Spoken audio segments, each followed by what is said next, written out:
हरे कृष्णा, कैसे हैं आप सभी। आई होप आप लोग सब ठीक होंगे। तो आज का जो हमारा टॉपिक है, विषय है जो हमारा, वो है सर्दियों को लेकर। बहुत से डिवोटीज़ ने मुझे पूछा है कि हम लोग अभी अभी भक्ति मार्ग में आए हैं और इस तरीके से कई सारी चीज़ें हैं जो हमें नहीं पता है इन चीज़ों के बारे में। और सर्दियों में किस तरीके से लड्डू गोपाल जी की पूजा की जाए, लड्डू गोपाल जी की पूजा कर सकते हैं विंटर्स में, क्योंकि विंटर्स का और समर का आप लोग को पता ही है कि जो लड्डू गोपाल जी का भी रूटीन होता है वो भी पूरी तरीके से चेंज हो जाता है।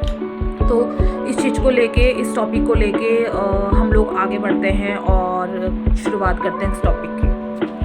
तो एक प्रश्न ये आता है कि जैसे हम मॉर्निंग में उठाते हैं उनको, लड्डू गोपाल जी को, तो नहाने के लिए जो हमें सामग्री प्रयोग करनी है वो किस तरह की होनी चाहिए। तो देखिए, अगर आप पंचामृत वगैरह से नहलाते हैं तो उसमें देखिए दही, क्योंकि ठंडी तासीर होती है, आप कुछ और यूज़ कर सकते हैं। और हो सके तो आप उसमें से जो दही है उसको स्किप कर दीजिए, क्योंकि आजकल ठंडियों का मौसम है और लड्डू गोपाल जी को भी इस चीज़ से ठंड लग सकती है। तो सबसे पहले काम तो आप ये कीजिए कि उसमें से दही को हटा दीजिए। और दूसरी चीज़ होती है कि पानी कैसा यूज़ करें। तो आप लड्डू गोपाल जी को, जैसे आप खुद से नहाते हैं गर्म पानी से तो उन्हें भी ठंड लगती है, तो आप उसकी जगह पे, ठंडे पानी की जगह पे आप गुनगुना या वैसा पानी लीजिए, गर्म पानी। लेकिन आप इस चीज़ का विशेष ध्यान रखना होगा कि जो पानी होगा वो ज़्यादा तेज़ गर्म ना हो, जिससे कि आपकी हाथ की खुद की स्किन भी जल रही हो। ऐसा नहीं, आपको पानी को छू के देख के पता करना है कि वो उनके नहाने लायक है कि नहीं है। और आप इस चीज़ का बहुत ध्यान देना है पानी को लेके, कि पूरा टच करके देखिए कि बच्चा उस चीज़ को सहन कर सकता है कि नहीं कर सकता। तो आपको गुनगुने पानी से ही उन्हें नहलाना है।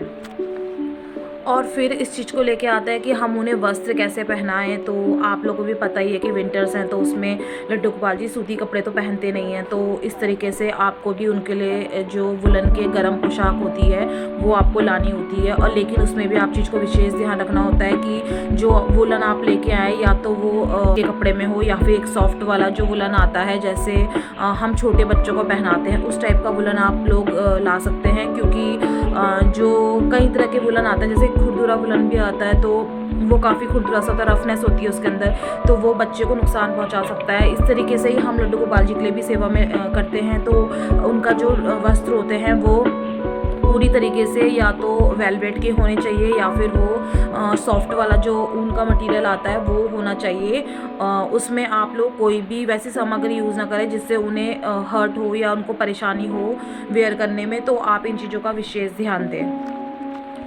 उसके बाद हम लोग जो उनको कपड़े जो पहनाने के बाद आपको देखो, मौसम के हिसाब से आप कपड़े पहनाइए। जैसे अगर आपको लगता है कि ठंड नॉर्मली है, हम लोग भी 1 लेयर 2 लेयर में मतलब चल रहा है, तो आप उस तरीके से लड्डू गोपाल जी को पहनाएं। लेकिन अगर आपको लगता है कि लड्डू गोपाल जी को भी ठंड लग रही है, बहुत ज़्यादा ठंडा हो चुका है, तो आप उनको भी वस्त्र उनके हिसाब से पहनाएं। उनको 1 लेयर 2 लेयर करके आप पहनाएं। अगर आपको नहीं पता है तो मैंने ऊपर एक वीडियो बनाई थी, इससे पहले आप उसमें चेक कर सकते हैं। उसमें मैंने लड्डू गोपाल जी को, शॉर्ट्स में है मेरी वो वीडियो, तो उसमें आप चेक कर सकते हो। मैंने लड्डू गोपाल जी को 3-4 लेयर पहनाई है अंदर से, क्योंकि यहाँ भी मौसम बहुत ज़्यादा ठंडा हो चुका है और ख़ुद हम लोग भी सहन नहीं कर पा रहे हैं। तो इस तरीके से आप लोग भी उनको इस तरीके से केयर कर। पूर्ण चीज़ है कि लड्डू गोपाल जी को भी ठंड लगती है, आप लोग को सबको पता है। तो इस तरीके से उनको मोज़े और जो टोपी होती है वो हम उनको वेयर करवाइए अच्छी तरीके से,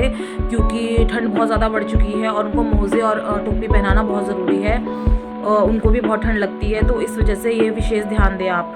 और अगर व्यवस्था हो सके आप लोगों के, वैसे तो उनको तो ज़रूरत नहीं है इन चीज़ों की, बट अगर हम लोग, क्योंकि हम उनको एक बालक रूप में सेवा में लाते हैं इन चीज़ों को लेके, तो आप उनको पूरी तरीके से उनका भाव रखिए।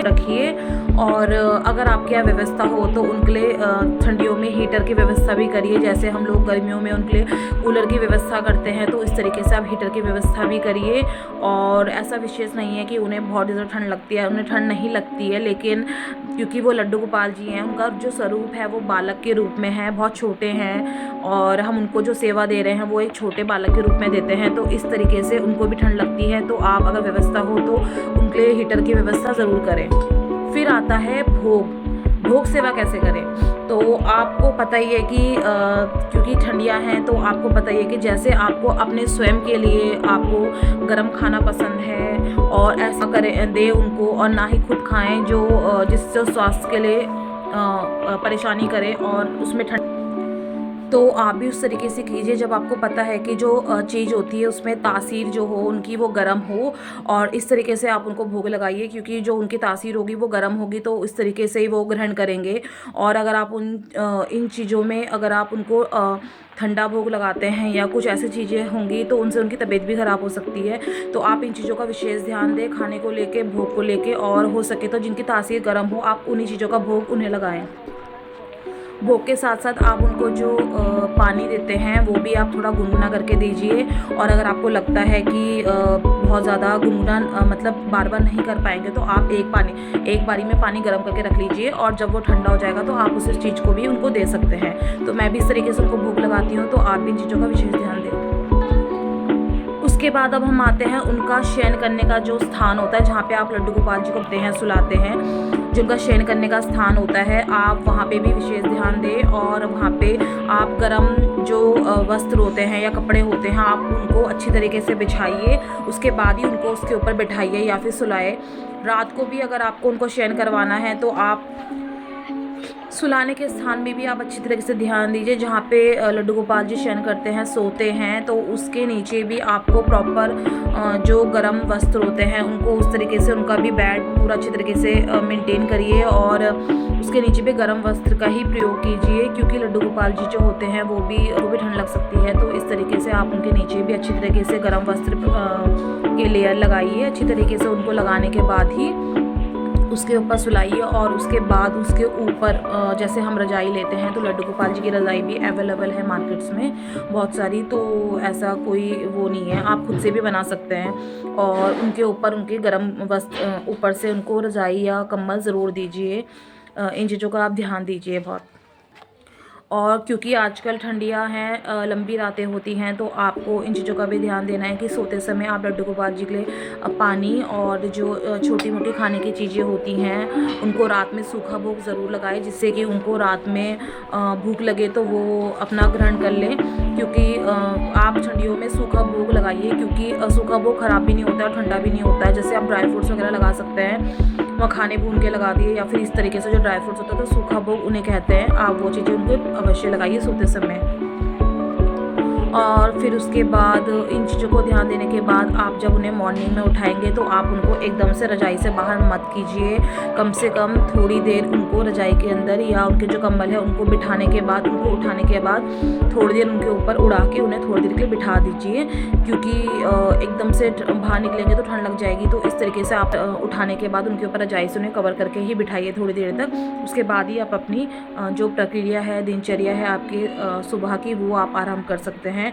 तो इन चीज़ों से आपको आई होप पता लगा होगा कि किस किस चीज़ों का ध्यान देना चाहिए विंटर्स में, चाहे वो लड्डू गोपाल जी को लेके हो या खुद का भी स्वास्थ्य हो, तो आप इन चीज़ों को कर सकते हैं आगे।